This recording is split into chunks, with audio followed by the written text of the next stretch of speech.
صدیوں پہلے ایک سرزمین پر ایک نہایت حسین اور پاکیزہ نبی مبعوث ہوئے جن کا نام تھا حضرت یوسف علیہ السلام۔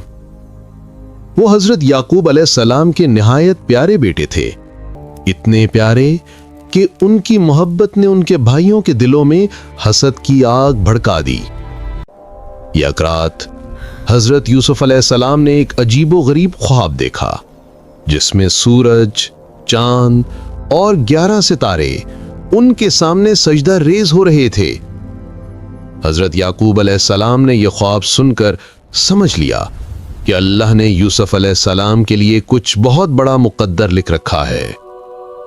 وقت گزرتا گیا اور یوسف علیہ السلام کی نرمی، حسن اور پاکیزگی نے بھائیوں کے دل میں نفرت بھر دی۔ انہوں نے ایک ظالمانہ منصوبہ بنایا اور ایک دن یوسف علیہ السلام کو لے کر بیابان کی طرف نکل گئے۔ وہ ایک کنویں کے پاس پہنچے اور ظالمانہ طریقے سے یوسف علیہ السلام کو گہرے کنویں میں پھینک دیا۔ رات کے اندھیرے میں ایک معصوم بچہ پانی پر تیرتا ہوا اپنے رب سے مدد مانگ رہا تھا۔ ادھر ان کے بھائی اپنے والد کو جھوٹا خون لگا کر قمیض دکھا رہے تھے اور کہتے تھے کہ یوسف کو بھیڑیا کھا گیا ہے۔ یوسف! کنویں کے قریب سے گزرنے والے قافلے نے یوسف علیہ السلام کو باہر نکالا اور انہیں مصر کے بازار میں غلام کے طور پر فروخت کر دیا۔ یہیں سے ان کی زندگی کا نیا امتحان شروع ہوا۔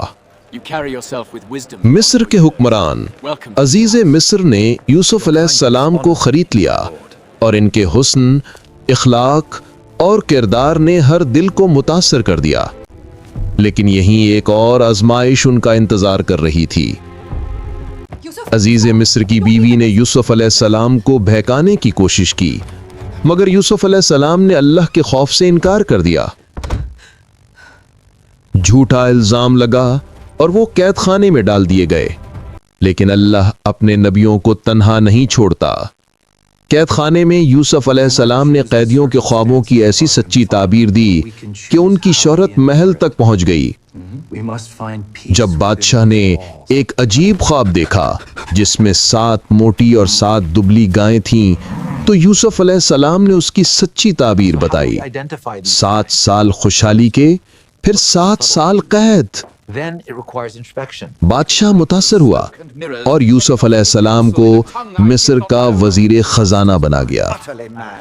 قحط کے زمانے میں یوسف علیہ السلام کے بھائی غلہ لینے مصر آئے، مگر اپنے بھائی کو پہچان نہ سکے۔ یہ وہ لمحہ تھا جس کا وعدہ اللہ نے خواب میں دکھایا تھا۔ وقت بدلا، حالات بدلے اور یوسف علیہ السلام عزت کے ایک بلند مقام پر کھڑے تھے۔